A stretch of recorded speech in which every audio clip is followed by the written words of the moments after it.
Hi friends. How are you? I hope you are always healthy and fine. To be sure, I'm ready to share the storyline again on this channel. On this occasion, I want to tell a storyline about a movie called Midnight 2021. The film is directed by Kwon Oh-soon. And this film stars Jin Kai-ju, Wai Ha-jun and Kim Hye-yoon. This film tells the story of a handsome psychopathic killer and a deaf woman who work as sign language counselors at the company. The deaf woman is named Kai-mi. One night something tense happens, where a deaf woman and her mother, who is also deaf, become the target of a psychopath. Before continuing with the storyline, don't forget to click like and subscribe so this channel can continue to grow and keep you entertained. At the beginning of the film, a woman is seen coming home from work. The woman is talking on the phone with her lover. The woman also ordered a taxi, but unfortunately the taxi she ordered was taken by someone else. Then came a handsome psychopath guy offering a ride, but the woman refused. Then the psychopath trapped the woman, and the woman came to the man's car and saw a man who was in serious condition, and then the psychopath came and killed both of them. Moments later the psychopath tricked the police into thinking he had found a body, even though the culprit was the man himself. And the movie started. It looks like Kai-mi is in her work routine. Besides that, she is a bit annoyed because there are customers who are fussy, so she raises her middle finger and ends the call. Time passes and the scene shifts to a woman named So-young who is leaving with her sister telling her not to come home after 9 p.m. Then So-young said yes, and she left. Here you can see Kai-mi having dinner with her co-workers. There they are joking.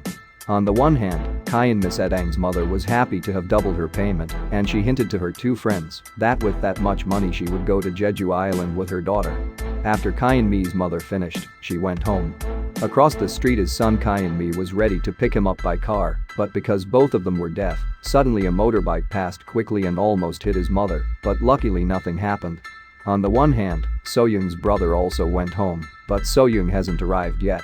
Long story short, Kai-mi went to the parking lot and his mother stayed there alone. Besides that, the psychopath had also appeared and was watching Kai-mi's mother. When the psychopath man chases Kai-mi's mother, it turns out that So-jun is there in the opposite direction, and this makes the psychopath confused. Then So-jun's brother named Jong-tak called, but So-jun's phone was turned off. Then his brother rushed to find So-jun, and when he was in a hurry, Jong-tak met Kai-mi's mother. When Kai-mi finished parking, she rushed to pick up her mother, and suddenly on the road he found So-young injured. So-young was hurt because of that psychopath. On the other hand, the psychopath was ready to come to him with the equipment to kill them. As soon as the psychopath came, So-young put up a fight, so Kai-mi ran away. The psychopath also ran after Kai-mi. When Kai-mi arrived in the psychopath's car, it turned out to have appeared in Kai-mi's car. But Kai-mi didn't run out of ideas. She stepped on the gas and crashed her car. Then he ran fast and he sounded the police alarm. After the police alarm sounded, the psychopath disguised herself as a man pretending to be looking for his sister. And because the psychopath took off the mask, Kai-mi didn't know that the man was actually a psychopath. Arriving at the elevator, Kai-mi's mother is already suspicious of the man because there is no older brother who has a calm expression because his sister is missing. But again, this psychopath is very cunning. He also hinted to the two of them that his sister had contacted him, so he felt calm. Then Kai-mi went straight to the police station with the mother and the psychopath.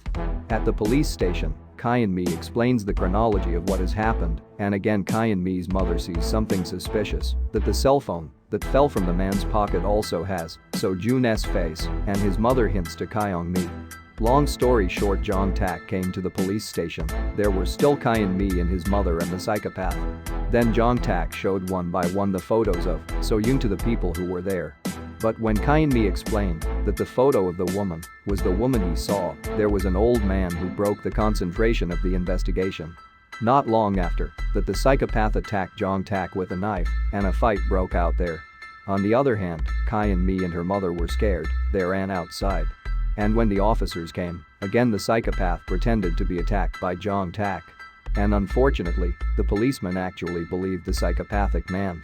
Wow, this psychopath is really sneaky. After giving false information, the psychopath was delighted at his cunning, and then he left happily. Meanwhile, on the other hand, Kai-mi and her mother, along with Jong-tak, are still at the police station. Regret did come later. The policeman realized that the man who had left was really a psychopath as intended. Time passed, and when Kyung-mi and her mother arrived home, her mother then left with her friend. Not long after that, the psychopath came to Kyung-mi's house, and there Kyung-mi was almost killed, but luckily he avoided, and then he ran to the room. In the room, Kyung-mi contacted Jong-tak for help, and not long after, the psychopath managed to enter Kyung-mi's room. Because there was no other choice, Kyung-mi jumped from the room, and the chase took place. Long story short, Kyung-mi ended up stuck in a dead end, where the psychopath was ready to kill her, but suddenly Jong-tak came. But again, the psychopath's petty brain was playing. He tricked Jong-tak by tricking him into sending So-young's location, even though what he sent was the location of Kyung-mi's house. When Jong-tak arrived at Kyung-mi's house, it turned out that he was there to meet his mother, and they both looked for Kyung-mi. On the other hand, Kyung-mi threw sand into the psychopath's eyes, and he managed to escape. In the midst of his escape, Kyung-mi sees So-young lying down, and in short, Kyung-mi takes her to hide in an alley. On the other hand, the psychopath was waiting for him outside, but because Kyung-mi already knew the psychopath's cunning, he tried to distract the psychopath by challenging him, and when the psychopath was provoked, Kyung-mi immediately pressed the police alarm button. After pressing the police alarm button, Kyung-mi immediately ran into the city crowd. On the one hand, So-young calls Jong-tak, who informs him that he is still alive and tells that Kyung-mi is being chased by a psychopath. In the midst of the hustle and bustle of the city, Kyung-mi managed to trap the psychopath.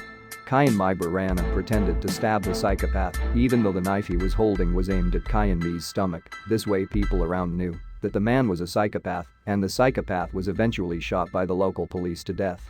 And the movie ends. At the end of the film, Kyung-mi's mother fulfills her promise to take Kyung-mi to Jeju Island.